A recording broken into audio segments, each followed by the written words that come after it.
అమ్మ లేదా భార్య చేసే పనుల్ని హోమ్ మేకర్ లేదా హౌస్ వైఫ్ అని సింపుల్ ట్యాగ్తో ముగించేస్తారు. Zero salary, no weekends, 24/7 unpaid labour అది. కానీ సుప్రీంకోర్టు ఈ విషయంలో సంచలన తీర్పిచ్చింది. ఇకపై వాళ్ళని హోమ్ మేకర్స్ అని పిలవటం ఆపేయండి. దే ఆర్ నేషన్ బిల్డర్స్, జాతి నిర్మాతలు అంటూ ల్యాండ్ మార్క్ స్టేట్మెంట్ ఇచ్చింది. ఇంతకీ ఇంట్లోని ఆడవాళ్ళకి సుప్రీంకోర్టు ఇలాంటి డెఫినేషన్ ఎందుకు ఇచ్చింది?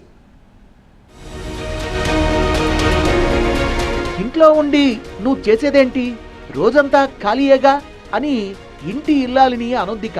ఇంట్లో ఆమె చేసే పని కనుక జీతం ఇవ్వాల్సి వస్తే కనీసం 30,000కు తగ్గకుండా ఇవ్వాల్సి ఉంటుందని రఫ్ గా లెక్కించి చెప్పింది సుప్రీం. జనరల్ గా సొసైటీలో వర్క్ అంటే ఆఫీస్ కి వెళ్లి సంపాదించడమే అనుకుంటారు. కానీ ఒక ఇల్లాలు చేసే హోమ్ మేనేజ్మెంట్ అనేది దేశ ఆర్థిక వ్యవస్థకు indirect backbone. Justice Sanjay Karol bench ఇదే విషయాన్ని స్పష్టం చేసింది.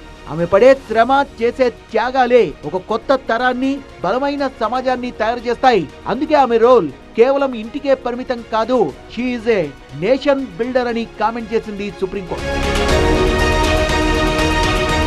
సుప్రీంకోర్టు ఇంకో మాట కూడా అంది. గృహిణి అంటే ఇంటి పెద్దపై ఆధారపడే వ్యక్తిగా చూడడం విడ్డూరంగా అనిపిస్తోందనే అభిప్రాయాన్ని వ్యక్తం చేసింది. వాస్తవానికి ఓ కుటుంబం మొత్తం ప్రతి క్షణం ఆ గృహిణిపైనే ఆధారపడుతుంటుంది కదా అని కామెంట్ చేసింది. అలాంటి గృహిణికి తగిన గుర్తింపు లేకపోవడం, ఇంటి పనుల విషయంలో ఆమెనిప్పటికీ తక్కువగానే చూడడం దారుణం అంటోంది సుప్రీంకోర్టు. ఆమె చేసే పని వెలకట్టలేనిదని అభిప్రాయపడ్డ ధర్మాసనం ఒకవేళ దాన్ని ఆర్థికంగా లెక్కగడితే మాత్రం నెలకు కనీసం 30,000 కంటే ఎక్కువే అవుతుందని చెప్పింది సుప్రీం. అయితే ఇది కేవలం మాటలకే పరిమితం కాలేదు. లీగల్ అండ్ ఫైనాన్షియల్ యాంగిల్ నుంచి చూసిన సుప్రీంకోర్టు ఒక బలమైన రూల్ తీసుకొచ్చింది. రోడ్డు ప్రమాదాల్లో గృహిణులు అకాల మరణం చెందినప్పుడు వారి కుటుంబానికి నష్టపరిహారం లెక్కించడానికి ఒక కాల్పనిక ఆదాయాన్ని కోర్టులు నిర్ణయిస్తాయి. దాన్నే నోషనల్ ఇన్కమ్ అంటారు. ఇలాంటి సందర్భాల్లో ఆ ఫ్యామిలీకి ఇచ్చే పరిహారాన్ని లెక్కించడానికి కొన్ని కీలక సూత్రాల్ని రూపొందించింది సుప్రీం. ఒక గృహిణిని కోల్పోయిన సేవలకు గుర్తింపుగా నెలకు 30,000 రూపాయలని లాస్ ఆఫ్ డొమెస్టిక్ ఇన్కమ్ గా నిర్ణయించింది. ఈ ఆదాయం ఆయా రాష్ట్రాల్లో ఉండే కనీస వేతనం కంటే ఏమాత్రం తక్కువగా ఉండకూడదని సుప్రీంకోర్టు స్పష్టం చేసింది.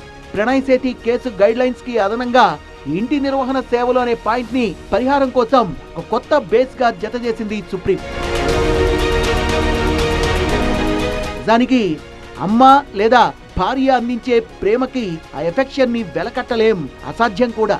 కానీ చట్టపరంగా ఆ ఫ్యామిలీకి ఒక ఫైనాన్షియల్ సెక్యూరిటీ ఇవ్వడం కోర్టు బాధ్యత అని చెప్పింది సుప్రీం. అందుకే మోటారు వాహనాల చట్టం సెక్షన్ 169 కింద ఫాస్ట్ ట్రాక్ విచారణ ద్వారా బాధితులకు ఎలాంటి ఆలస్యం లేకుండా త్వరగా న్యాయం జరిగేలా చూడాలని అన్ని హైకోర్టుల చీఫ్ జస్టిస్లను సుప్రీంకోర్టు ఆదేశించింది. సో బాటం లైన్ ఏంటంటే, హౌస్ వైఫ్స్ చేసే పనికి ఎలాంటి వాల్యూ లేదనే పాత ఆలోచనలకి ఇకపై ఎండ్ కార్డ్ పడాల్సిందే. సుప్రీంకోర్టు చెప్పినట్లు ఇకపై మన ఇంట్లో ఉండే మహిళల్ని కేవలం గృహిణులుగా మాత్రమే కాకుండా దేశాన్ని నిర్మించే దేశ నిర్మాతలు, జాతి నిర్మాతలుగా గౌరవించడం నేర్చుకోవాల్సిందే.